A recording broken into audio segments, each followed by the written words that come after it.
Let us discuss the empirical evidence on the shape of cost curves. The importance of cost curves in production is that it determines production decisions of producers and points to the existence of many empirical studies which prove about the shape of cost curves.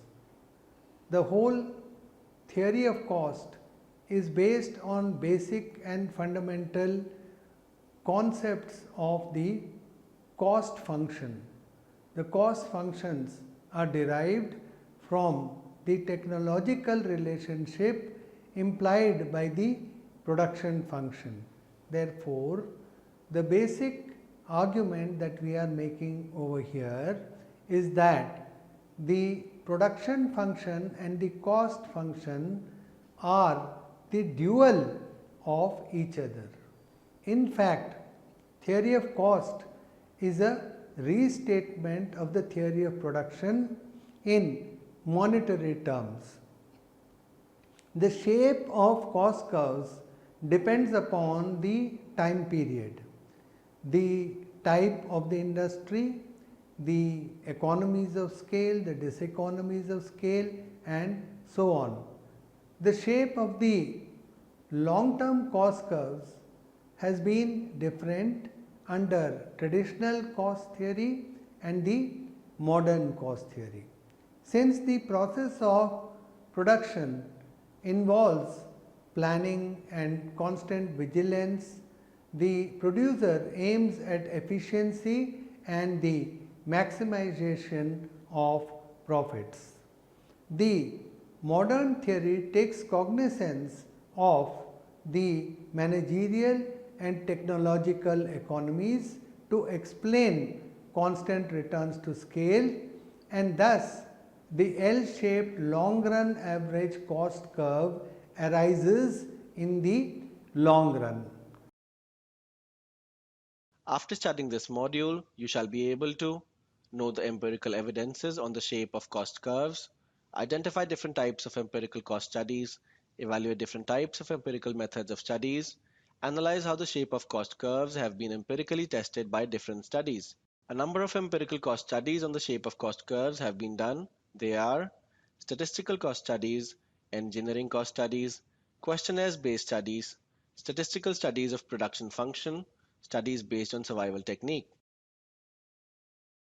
Firstly, we learn about the statistical cost studies. Statistical cost studies are based on regression analysis and time series data, also sometimes on cross-sectional data. The procedure used in statistical cost studies begins once the data is collected by the researcher. Time series data includes observations on different magnitudes, that is different variables such as output, cost, price, etc. And this is collected from the firm over a period of time. Cross-sectional data gives information on variables such as inputs, costs, outputs, and so on of the relevant magnitudes drawn from a group of firms at a given point of time. In principle, what we can say is that one can estimate the short run and long run cost functions either from time series data or from cross-sectional data. We may estimate a short run cost function either from time series data of a single firm over a period of time during which the firm has given rise to new plants and the plant capacity has been increasing and has been utilized at a different level. For example, it could be due to differences in the demand fluctuations, or through a cross section of samples which have the same plant capacity, each of them operating at a different level of output. For any reason, it could be consumer preferences, market sharing agreements, and so on.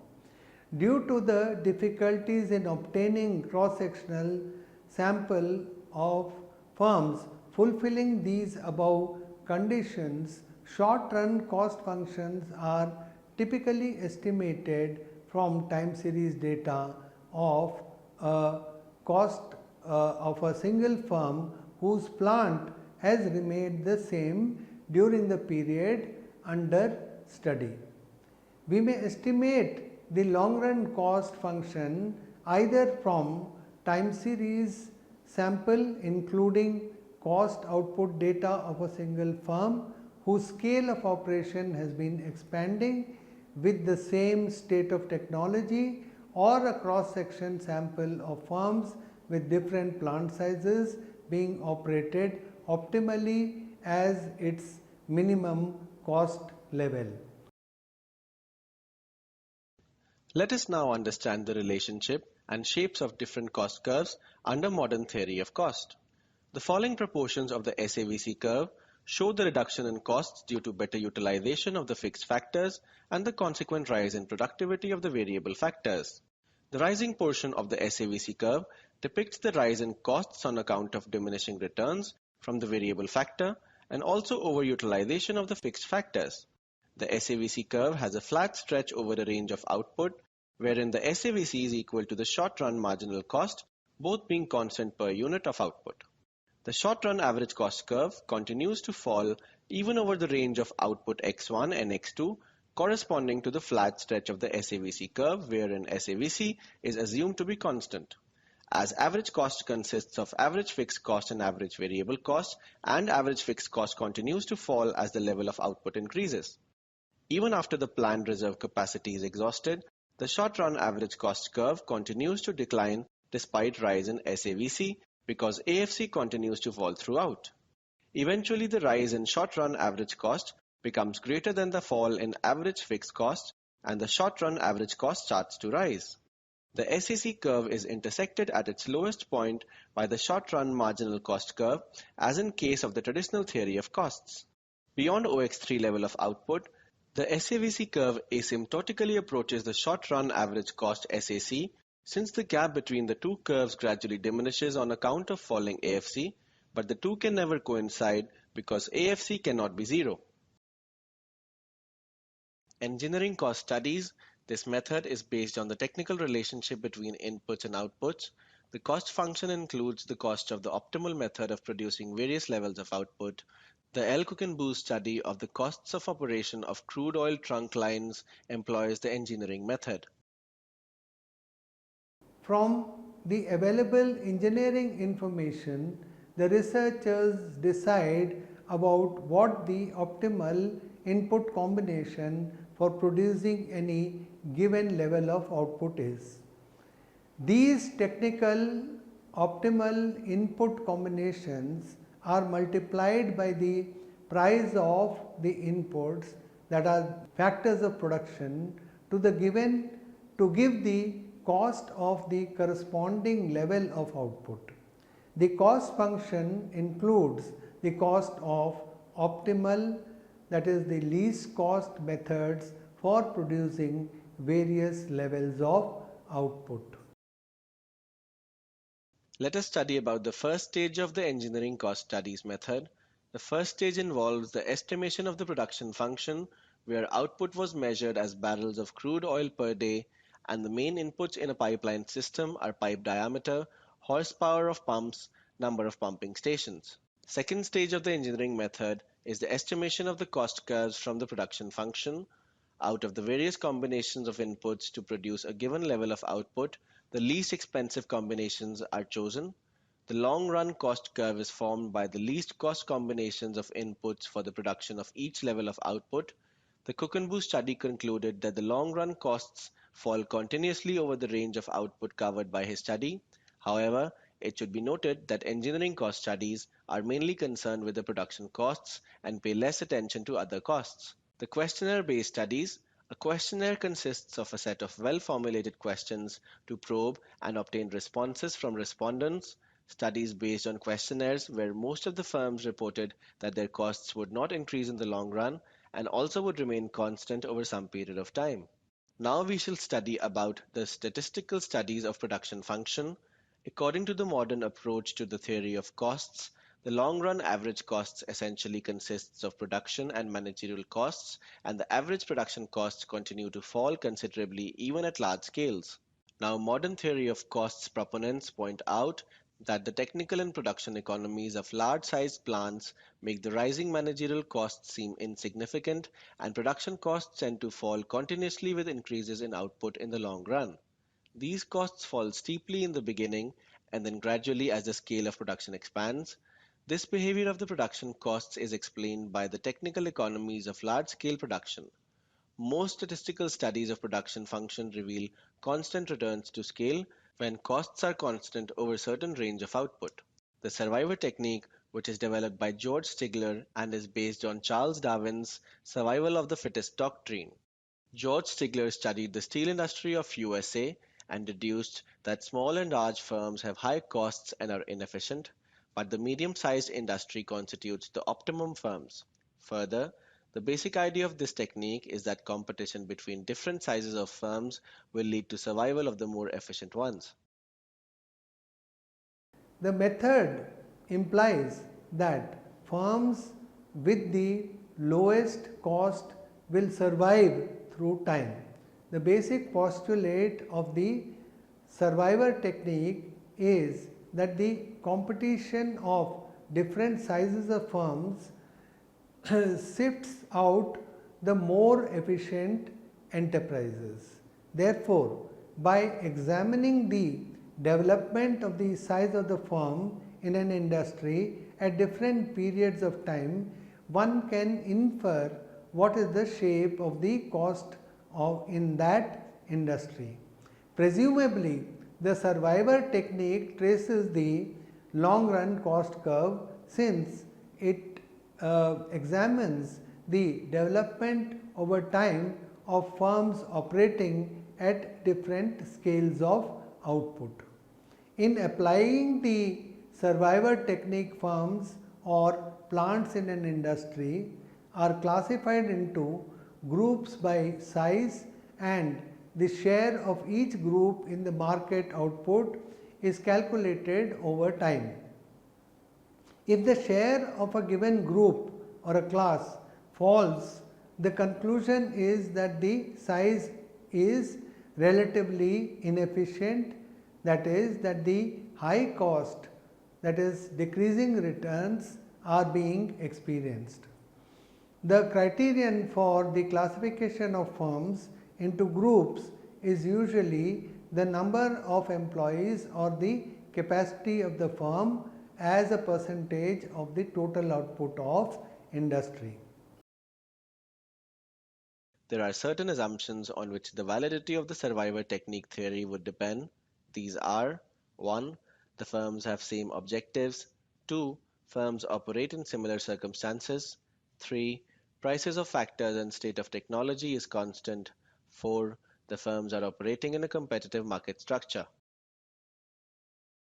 Even if conducted with the greatest care and in conditions where the mentioned assumptions are fulfilled, the survivor technique indicates that the broad shape of the long run cost curve, but it does not show the actual magnitude or economies or the diseconomies of scale. Another shortcoming of the survivor technique is that it cannot explain the cases where the size distribution of firms remains constant over time. If the share of various plant sizes does not change over time, this does not necessarily imply that all scales of plants are equally efficient. The size distribution of firms does not depend only on costs. The size distribution of firms depends also on the changing technology, the factor prices, entry barriers, collusive practices, objectives of the firm, and the other factors such as cost should also be taken into consideration while analyzing the size distribution of firms over time. According to the traditional theory, the long run average cost curve is U-shaped, like the short run average cost curve. But some economists have found empirical studies whereby the long run average cost curve is L-shaped rather than being U-shaped. The long run average cost curve first falls rapidly in the beginning. This is due to increasing returns to scale, but after a point it becomes fully flat or may slope downwards slowly. Such an L-shaped cost curve, which is shown in the figure below, it clearly shows that the shape of the long run average cost curve is no longer U-shaped but tapers down and becomes parallel to the x-axis. According to most of the empirical studies, there is an increasing returns to scale in the lower level of production, but when output increases, the economies of scale decline and it leads to constant returns to scale when the output occurs at a higher level of production. This implies that the output, as the output increases, the long run average cost curve slopes downwards initially and finally it becomes horizontal. The operation of the decreasing returns to output or the average cost curve rising after a point are rarely found in fact in the practical world. The decline in cost with size is almost universal, but the increase or the upward turn of the U shape of the long run average cost curve is rarely found in practice. The rapid increase in cost along with size is practically unknown and it is very rare. Some economists have remarked that most of the cost functions obey what is called the L-shaped cost curve. Johnston has also derived the same conclusion from his study. From his study, the cost estimate of the long run average cost curve was derived from the case of electricity production in Great Britain, and he found that the average cost declined in the beginning and then leveled off. So, the reasons for the long run average cost curve becoming L-shaped are the following. First of all, technical progress. One reason why modern empirical studies do not find a U-shaped long run average cost curve is that whereas economic theory assumes that the technology remains unchanged or there is no technological progress, in the real world technological progress does take place over time. As a result of technological progress, in the real world the long run average cost curve would be shifting downwards over time. The empirical investigations into this phenomenon are based on time series data and would find the case that the rising average cost curve does not actually exist due to the phenomenon of constantly increasing technological progress. Thus, while the case of unchanged technology is assumed in the traditional cost theory, and the long run average cost curve looks U-shaped in empirical studies conducted on the basis of data belonging to different points of time. In between, technological progress has taken place, and therefore we find that the long run average cost curve is L-shaped. In the case of cross-sectional studies where both small and large firms use different technologies, and there we find that the average cost curve is actually falling.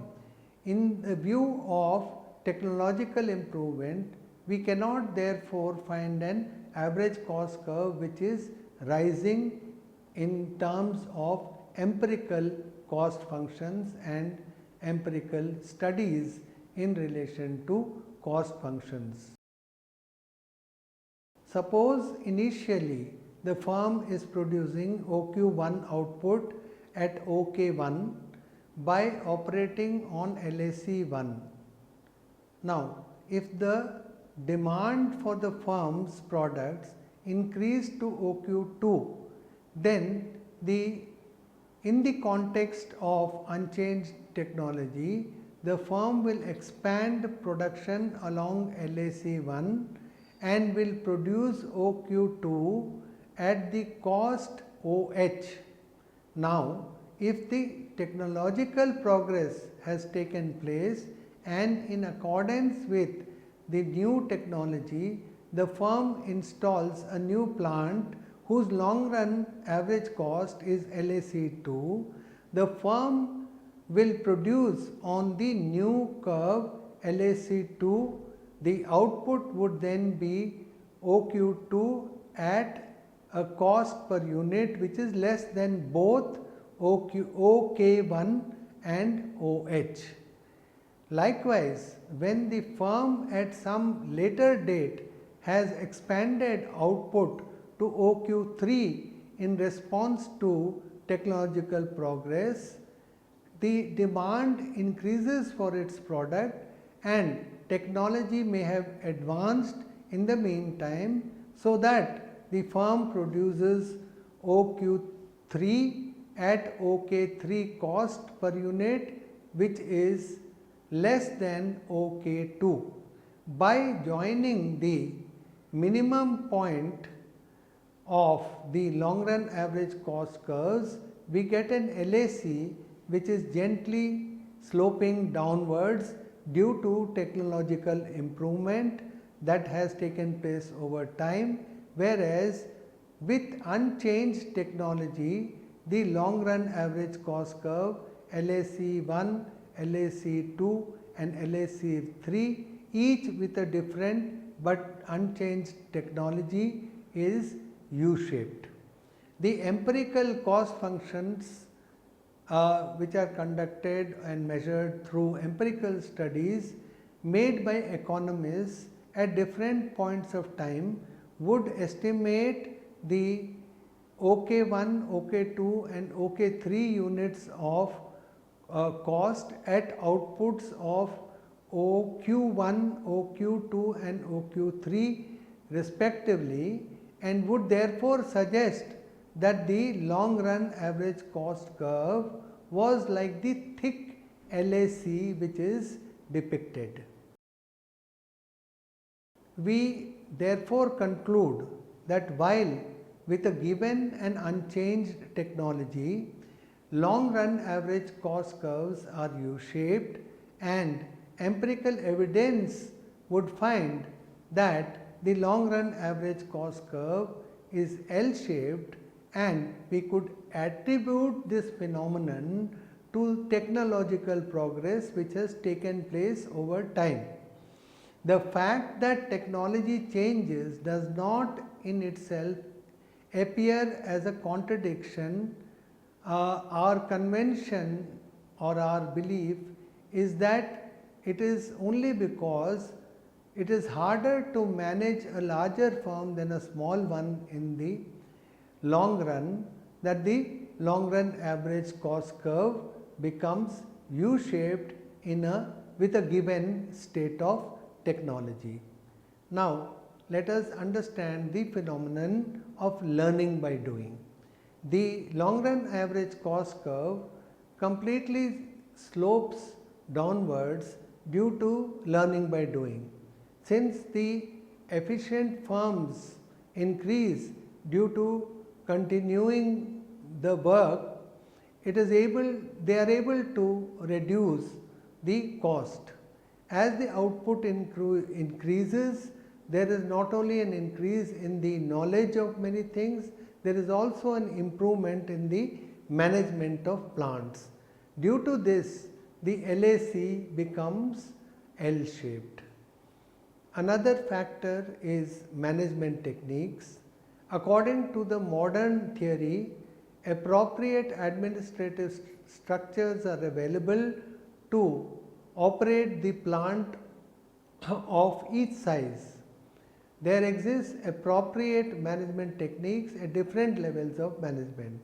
The management techniques are available both for large and small size plants.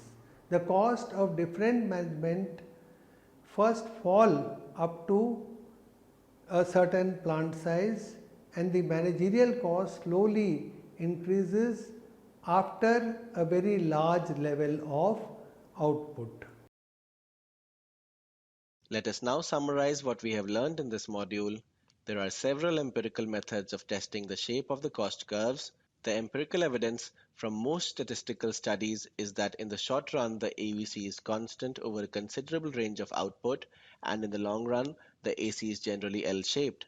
The Cook and Booth study concluded that the long run costs fall continuously over the range of output covered by his engineering cost studies. Most statistical studies of production function reveal constant returns to scale when costs are constant over certain range of output. Studies based on questionnaires where most of the firms reported that their costs would not increase in the long run and also would remain constant over some period of time. The basic idea of the Stigler technique is that competition between different sizes of firms will lead to survival of the more efficient ones.